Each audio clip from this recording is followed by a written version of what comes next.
सुप्रभात। सुधा सक्सेना का आप सभी को सादर सप्रेम प्रातःकाल की राम राम। आज मैं श्रीमद् भगवद गीता के अध्याय 4 के 26वें और 27वें श्लोक का वर्णन करना चाह रही हूँ। जैसा कि आप सब जानते हैं कि हमारे भारतीय संस्कृति में जीवन में 4 आश्रम बताए गए हैं: ब्रह्मचर्य, गृहस्थ, वानप्रस्थ और संन्यास।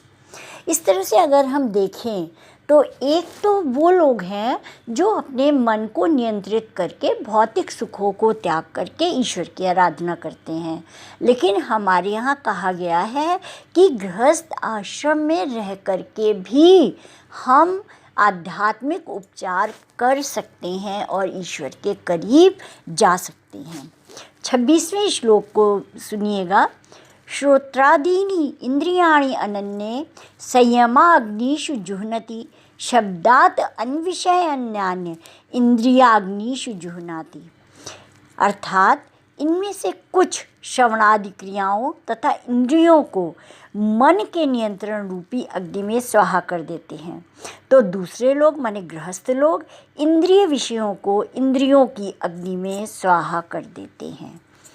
तात्पर्य समझिएगा। पहले तो ये समझ लीजिए कि हमारी 5 इंद्रिय जिसको कि आप सोचते हैं कि हम देखते हैं, सुनते हैं, करते हैं, वो इंद्रिय केवल साधन है।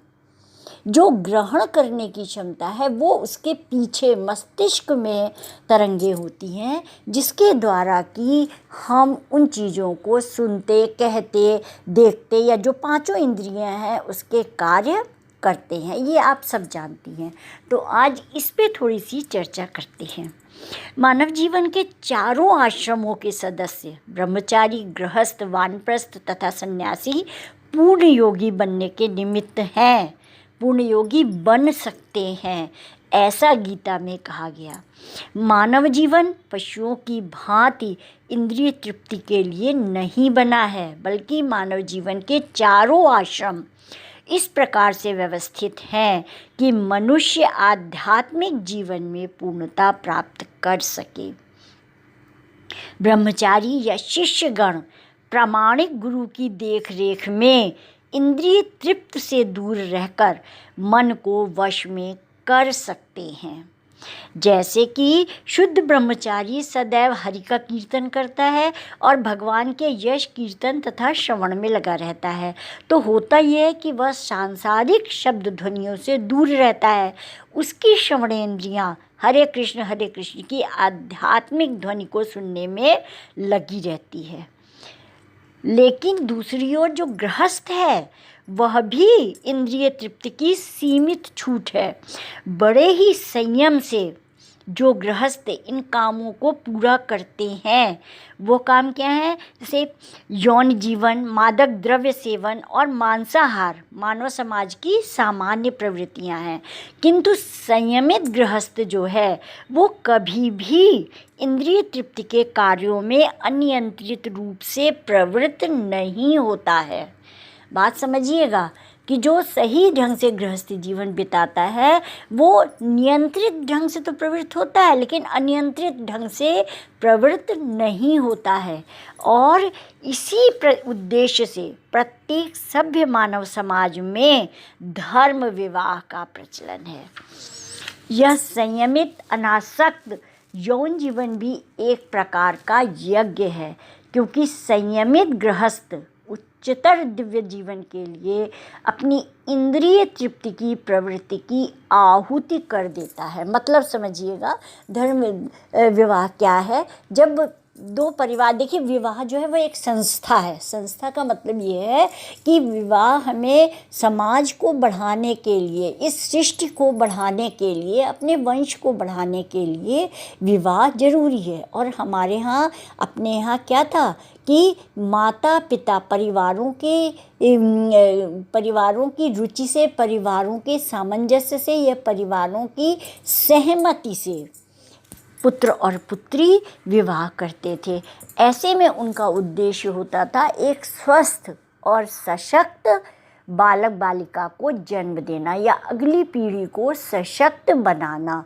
और उसके लिए आवश्यक था कि गृहस्थ जीवन में हम नियंत्रित इंद्रिय तृप्ति को रखें, क्योंकि इंद्रिय भौतिकता है, भौतिक संसार में हम रहते हैं तो इंद्रिय तृप्ति के बिना भी नहीं रह सकते, लेकिन वो इंद्रिय तृप्ति हमारी नियमित नियंत्रित होनी चाहिए। उसके बाद वाले 27वें श्लोक में कहा गया है कि सर्वाणि इंद्रिय कर्माणि प्राण कर्माणि चापरे आत्मसंयम योगाग्नौ जुह्नति ज्ञान दीपते, अर्थात कि जो मन तथा इंद्रियों को वश में करके आत्म साक्षात्कार करना चाहते हैं वो संपूर्ण इंद्रियों तथा प्राणवायु के कार्यों को संयमित मन रूपी अग्नि में आहुति दे देते हैं। यहाँ पर थोड़ा कठिन हो गया है कि संयमित मन रूपी अग्नि में, अर्थात कि जो हमें नियंत्रण करना है वो मन पे ही तो करना है। इच्छाएं और कामनाएं हमारे मन में पैदा होती हैं, तो हमें अपने मन को संतुलित और नियंत्रित करना है। योग पतंजलि का जो योग सूत्र है उसमें आत्मा को प्रत्येकात्मा तथा परागात्मा दो कहा गया है। जब जीवात्मा जो है वो इंद्रिय भोग में आसक्त रहती है तब तक वह परागात्मा होती है, और जो ही वह इंद्रिय भोग से अलग हो जाती है, इंद्रिय भोग से विरत हो जाती है, उसे प्रत्येगात्मा कहते हैं। जीवात्मा के शरीर में 10 प्रकार के वायु कार्यशील रहते हैं और इसे श्वास प्रक्रिया द्वारा जाना जाता है। ये सब आप योग पद्धति में, आप लोगों ने जिन्होंने योग पद्धति का थोड़ा सा भी ज्ञान होगा तो उनको पता होगा ये बात, तो इसके उसमें नहीं जाते हैं। और हम इसमें ये बताते हैं कि शरीर के वायु के कार्यों को तकनीकी उपाय से नियंत्रित किया जाए, जिससे कि वायु के सभी आंतरिक कार्य आत्मा को भौतिक आसक्ति से शुद्ध करने में सहायक बन जाएं। देखिए यहाँ पर योग पद्धति से मतलब है कि जो हम लोग योगासन इत्यादि करते हैं, प्राणायाम इत्यादि करते हैं, वो जब हम पूर्ण रूपेण श्वास लेते हैं, ऑक्सीजन लेते हैं, तो हमारा शरीर स्वस्थ और चेतन होता है। जब वो स्वस्थ और चेतन होता है तो वह मन को नियंत्रित करने में बहुत ही कुशलतापूर्वक अपनी भूमिका निभाता है। क्योंकि इस बात को ऐसे समझिए कि मन, बुद्धि, शरीर सब एक दूसरे से लिंक्ड हैं, एक दूसरे से बंधे हुए हैं। अगर सब स्वस्थ होगा तो हमारे विचार भी स्वस्थ होंगे, और जब विचार स्वस्थ होंगे तभी हम अपने मन को नियंत्रित कर पाएंगे। इंद्रियां इंद्रिय विषयों से प्रतिक्रिया करती हैं, जैसे कान सुनने के लिए, आँख देखने के लिए, नाक सूंघने के लिए, जीभ स्वाद के लिए और हाथ स्पर्श के लिए है। ये सब मिलकर इंद्रियां आत्मा के लिए कार्य करती हैं, आत्मा से बाहर के कार्यों को लगी रहती हैं। यही कार्य प्राणवायु के व्यापार हैं। अपान वायु नीचे की ओर जाती है, व्यान वायु से संकोच और प्रसार होता है, समान वायु से संतुलन बना रहता है और उदान वायु ऊपर की ओर जाती है।